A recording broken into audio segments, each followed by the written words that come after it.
I've had very mixed thoughts on the Legend of Zelda series. I've only ever played 8 games in the series, those being the original, Adventure of Link, Link to the Past, Ocarina of Time 3D, Oracle of Seasons, Minish Cap, Spirit Tracks, and Skyward Sword. Out of those 8, I've only completed 2 of them. The others either frustrated me, didn't really keep my interest, or just plain out sucked. So with that knowledge, I'm quite surprised to find that the newest entry in the beloved series, A Link Between Worlds, is not only good, but also my new favorite.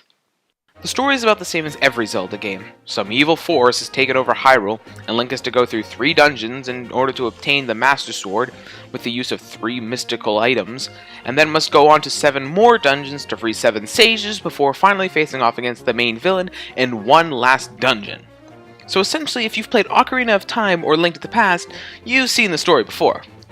One thing that I like that they carried over from Ocarina of Time is that you get to meet the 7 sages before you free them, and me, it was quite a surprise to see who wound up as a sage. Seriously, who thought Gully of all people would be a sage? Whoever chooses these sages has really lowered their standards. My biggest problem with a lot of Zelda games is that they either shove a complete guidebook down your throat, or worse, they don't tell you anything at all, leaving you to figure it all out without any hints. Yeah, who would have thought of dirt burning down this bush? This is great game design, alright.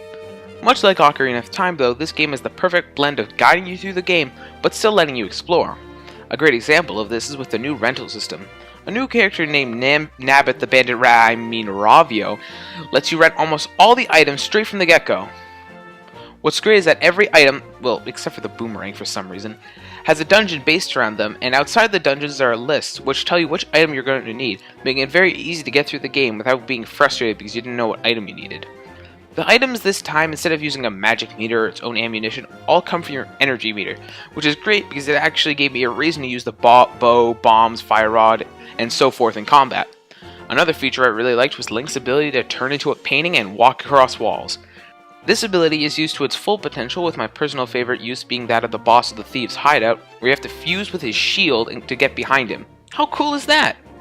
I also love the new fast travel system that was introduced, which made traveling across Hyrule way better than a lot of the other games.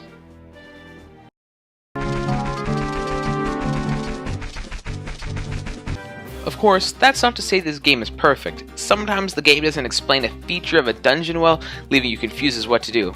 Take for example the seesaws in Turtle Rock. How was I supposed to know you were supposed to use the ice rod to freeze them? Also, the bosses really aren't all that good, with a lot of them just being either rip-offs of bosses from Link to the Past, or eyeballs. Seriously, is there some guy at Nintendo with an eyeball fetish? The music is also really good. Well, some of it is. The best songs are the ones they've remixed from Link to the Past, which sound amazingly updated. Here's an example.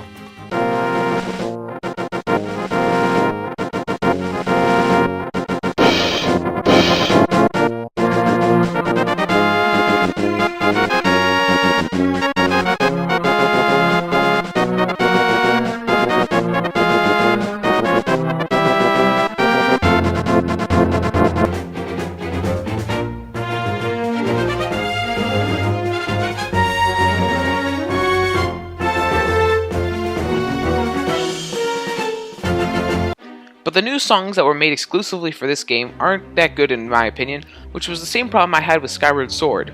What happened to great catchy Zelda music, Nintendo?